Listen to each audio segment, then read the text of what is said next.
Hello, welcome back to Bonaventure Time. Today I am bringing a video that I said I would bring a long time ago. It's a video on Stein's metaphysics, but I want to present it in a way where I kind of not go through all of her metaphysics because that would be a long video, but I want to get to a very interesting metaphysical assertion that Stein makes. But I want to get to it by providing some context and introducing another philosopher. A philosopher who I've mentioned in a couple other videos but haven't made a video on them. And this is Hedwig Conrad-Martius. So I'm going to start this video on her and a couple fun facts, and then we'll get into her philosophy, and then we'll get into Stein's metaphysics. Hedwig Conrad-Martius, a couple interesting facts about her. She's actually Stein's godmother. She was much beloved by all. She's one of the first phenomenologists in the Göttingen circle. She was good friends with Husserl, Adolf Reinach, Max Scheler, Alexander Fender, Münzenberg, and Theodor Lipps, von Hildebrand. So she was very prolific. She's known for writing a couple essays kind of critiquing Husserl's transcendental phenomenology and kind of successfully critiquing it to where Husserl himself acknowledged it. But she was also known for going up against Martin Heidegger in his existential phenomenology, which is something not many people were doing, because everyone thought Heidegger was kind of the top guy, and in some ways, I guess you could say he was. But she wrote a couple critiquing essays, of which Heidegger himself acknowledged and accepted. So she was a very fiery philosopher, something that Stein would adopt, and yeah, she was really good. She's a 19th, 20th century philosopher, which makes sense because she's in the time of phenomenology.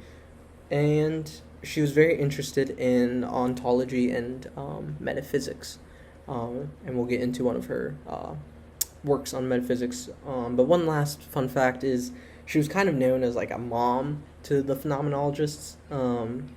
She had her own apple orchard with her husband, and they would like invite other people to like come visit, so like von Hildebrand or Alexander Fender and Edith Stein would come out to this apple orchard and kind of like just relax and hang out and just talk philosophy and eat apples and pick apples. Like it was just Stein talks about it in some of her biographies and some of her letters of how much she appreciated just going out there and just relaxing.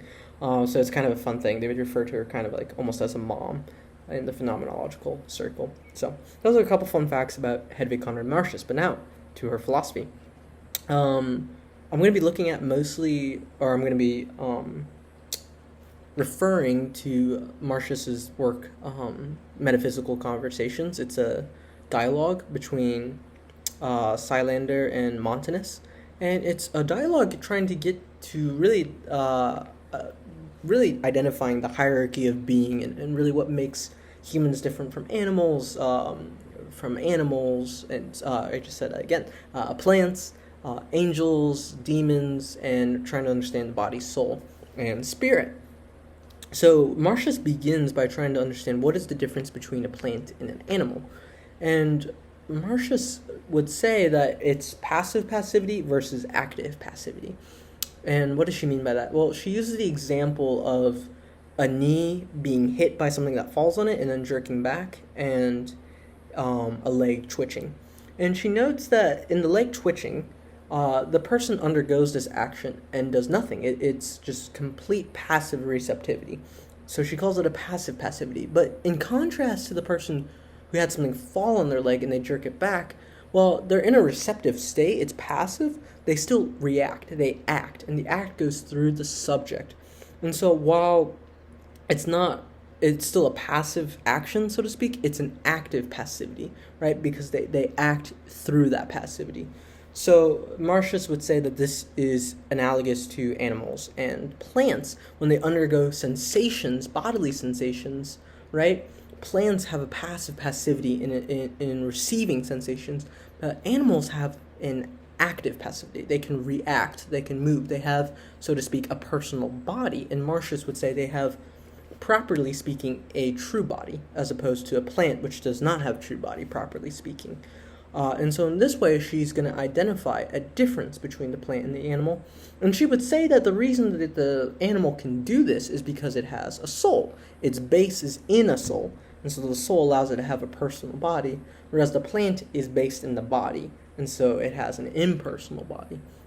And here one might be tempted to say, well, is she doing anything different than Aristotle did in De Anima, right, where he identifies the sensitive soul, the vegetative soul, and the rational soul, or excuse me, it's vegetative, sensitive, and then rational soul. But she actually is going to differ, because as we look at her work and as she explains it for what makes humans different, she's going to add a very interesting principle. She's going to say what makes humans different from animals then is, right, they're actively active, so to speak, in that terms, right? And because they have a base not in the soul, but because they have a base in the spirit, the Geist, as she calls it in German. And for her, this means that the humans can have a personal body and a personal soul. And we can see that this is different from Aristotle, because Aristotle doesn't have a concept of soul in his De Anima in the way Martius does. And another reason, Aristotle says the soul is the form of the body. It's what animates, right? And is the form to the matter, the body. And for Martius, though, the soul, if it's personal and it's being configured with the body through the spirit, then the spirit is what actually is determining both the soul and the body. So the soul becomes co-determined. And Martius actually says this then, that she deviates from Aristotle. That Aristotle, she thinks, had a good broad definition, but when you get to the specifics, he's lacking. And so she actually deviates from him in saying that the soul's not the form, but it's co-determined. So there's a huge difference here. And I think there's a difference, too, in seeing how she's identifying the difference between plants, animals, and humans, where she's speaking it more from sentience and psychology and ontology, whereas Aristotle's really just focusing on the soul, where he just says vegetative, sensitive, and rational.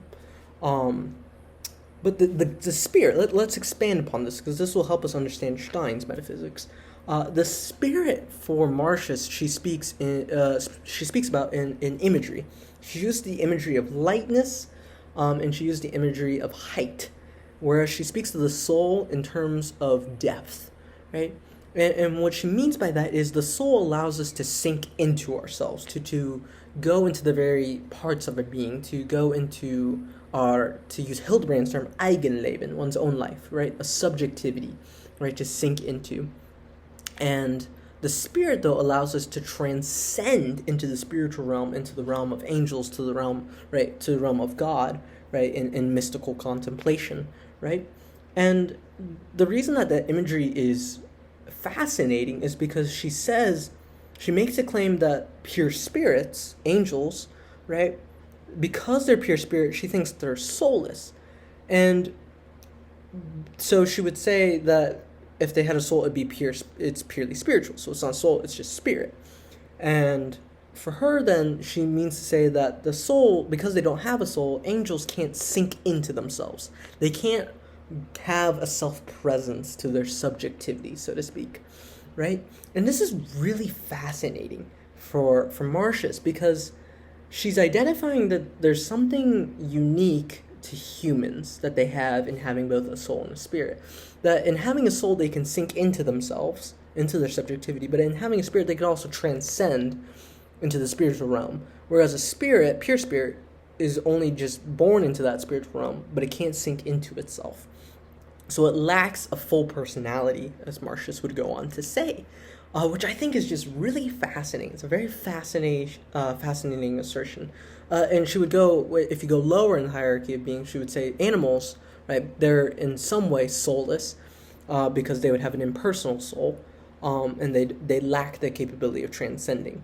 So we see humans have this very interesting mediating or middle ground where they have both, and they can transcend and sink into themselves.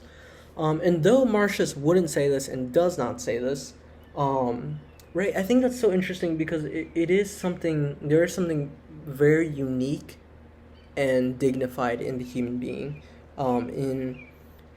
in just in their being, ontologically speaking. And I think Martius, though she's not coming about it in the way other Catholics do, like Stein will, and St. Augustine and St. Thomas Aquinas, she's noticing that there is something just so unique, even though angels have perfect intellects and they're pure spirit, and they're in that spiritual realm that we're all trying to get and contemplate, there is something rather unique to the human person in having a subjectivity and sinking into themselves. So I think that's a very interesting concept, and it's very important actually to understand Stein's philosophy and metaphysics. So I'm going to end there with Martius and kind of leave that as just an introduction into our metaphysical conversations. But a quick recap of what was important there is she rejects hylomorphism from Aquinas and Aristotle and Bonaventure in saying that the soul is codetermined, it is not the form. She speaks of the human person being based in a spirit, which allows them to transcend. And she speaks of there being soulless beings, angels who are pure spirit and animals who have an impersonal soul. And we'll take these three things in mind, and we'll now go into Stein and her philosophy. How does Stein's philosophy relate to Martius? How is it impacted by Martius? And how does she respond to Martius? And Stein was very much influenced by Martius. You see this as early in her work on sentient causality, philosophy of psychology, and throughout her treatise of community, and especially in finite and eternal being and potency and act, probably the corpus of Stein's philosophy. And in this, Stein actually, in potency and act, is what I'm going to refer to mostly. In chapter 5, I believe it is, or chapter 6, she actually is responding to Martius's metaphysical conversations. She wants to address some things, but she wants to take Martius's philosophy to answer a question. What individuates human beings? What makes them this particular person as opposed to that particular person? Are human beings just simply instances of humanity? Or do they have their own uniqueness to them? So Stein has this question in mind, and she's trying to use Martius's philosophy to kind of come to the answer to this question. Stein, like Martius, wants to show that there is a reciprocal relationship with the soul and the body. It's not just that the soul animates the body and the body individuates the soul, but the soul in many ways is trying to impress its very image upon the body. And the body in turn is shaping the soul. As the soul is infused into the body, right? The body in many ways through its acting person, right? Through an acting person, the body is shaping the soul, the character of the personality of the person in their depth, in their core, right? And Stein wants to preserve that in Martius. But what Stein does not want to do, Stein does not want to reject hylomorphism like Martius. She wants to maintain the Aristotelian and Thomistic principle of the soul being the form of the body. Why?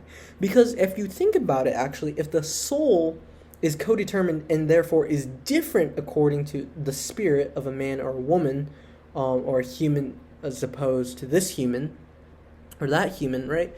Then we would have different species, right? Because they would have different forms, and therefore they would have different species. Or they would all be one species. Either way, you lose the female and male species. And Stein does not want to do that. And so Stein wants to maintain that the soul is the form of the body. It is the active principle upon the body. And so that way she can maintain that there is a common genera to the human race. There is in their species. There's a male and female species, right? So that would be very problematic if if she doesn't hold hylomorphism for that reason. But she does want to keep what Martius is saying about the spirit, right? There is something unique to the spirit. There's something unique to this height that the spirit allows the human to have, this transcendence, this contrast to the soul, allowing the person to sink into themselves. But Stein's not going to speak of the spirit in the same way as Martius. Stein's going to define the spirit as the soul of the soul, this Wesenkern. So where Martius is going to call it the Geist, which is spirit in German, Stein's going to use Wesenkern more, which means roughly means core essence, right? And Stein's going to say that this core essence is attached to the soul, is really the soul of the soul, the core depth of the soul. Right, and unfortunately, she's a little ambiguous as to like how it really, where is it placed in the soul exactly? But it's a core depth to the soul. So then, this soul can be the form of the body, but the spirit is what still is giving a height to both the body and the soul. So she makes this metaphysical adaptation that Martius did not, so she can maintain hylomorphism, unlike Martius, and also, but leave room for this role of the spirit that allows for spiritual activity, right? Like intentionality, or acts like love, admiration, right? Things that direct us towards something and actualize the being, right? That would be spiritual activity, right? But also like just this core depth to the person. It's not just the soul, but there's something even in some ways deeper than the soul, like a core to the soul, where the soul arises, right, and then forms the body. So Stein, I think, makes a great adaptation to Martius, because she doesn't just reject it, but she preserves what I think is actually very philosophically worthy in Conrad-Martius in identifying the spirit and the activities of the spirit. But she also remains faithful to like a Bonaventuran, Thomistic, and Aristotelian hylomorphism, and that allows her to maintain male and female species and a common genera in humanity. But in adopting this spirit, we see a couple things, and this is where she kind of deviates more from Martius, is that in maintaining the soul as the form of the body, Stein's going to reject then that Martius thinks that they're soulless beings, like the angel or the animal. She's going to adopt the spirit, but really not say that the soul's co-determined. So that way, animals do have souls, and albeit impersonal, and angels have souls as well. They're not just, you're right, pure spirit doesn't mean they don't have a soul. They have something that is the form of life. And this complements really well, actually, Bonaventuran angelology, which I will not get into because that would be a long digress, but if you guys look into Bonaventuran angelology, Stein's angelology is going to complement that really well. But now to the big question for Stein: what individuates the person? If the spirit is what individuates the person, then this is going to respect the person more than, say, the Thomistic and Aristotelian answer, because they think it's matter that individuates it, and there's some people who think it's the soul. We've already seen that Stein does not believe that it's the soul, because that creates metaphysical problems. But she also doesn't believe it's matter, because she has a couple of reasons. One, if you think about it, Martius identifies this reciprocal relationship between the body and the soul, and the spirit. She talks about the soul, or the body, being the mirror of the spirit, this exhaling and this inhaling between the body and the spirit, and their communication to one another. And right, if that's the case, then the soul is impressing an image upon the body, and the body, right, it is not an individuating factor, because throughout life you're trying to bring out the core through your body, through your bodily actions, through human action, moral action, right? So in this way, matter doesn't really seem like an appropriate individuating factor. Also, matter is a receptive and passive principle. We see this in the physics of Aristotle and in De Potentia, from Thomas Aquinas, and from all the scholastics, right? It is a passive principle, so it doesn't really seem like a fitting individuating factor. And then we also, as I mentioned before, if it is matter, then our individuation is found in something common, which means that we are just mere instances of humanity. There's not really any metaphysical claim to show that I am this person as opposed to that person. I'm just an instance of humanity according to a common matter, right? Or a common principle that individuates us, namely matter. So for Stein, then, let's contrast that with the spirit. For the spirit is the core of the soul, and the soul is impressing its image upon the body.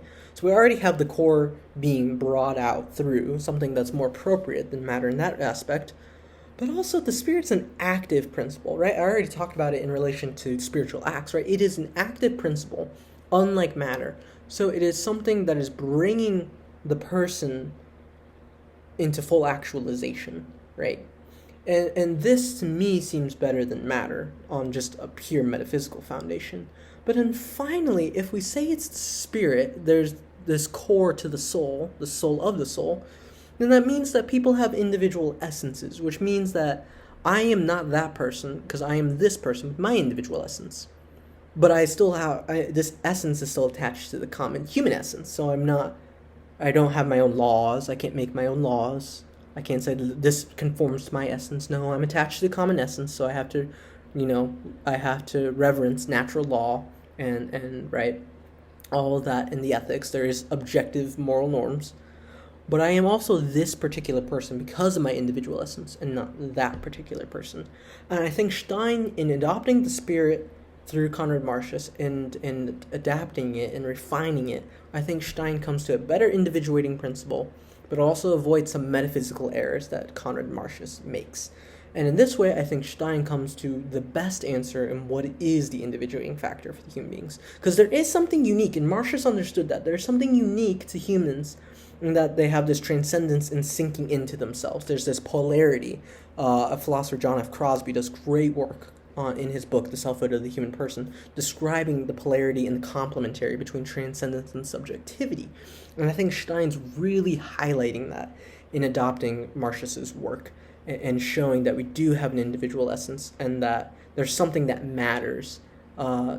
It's important to say that because it helps to say, like, I choose this person because they're this person, not because, they're another instance of humanity, and I could find someone with just these same qualities and love them as well. No, I could love this person because they're this particular person with this particular individual essence.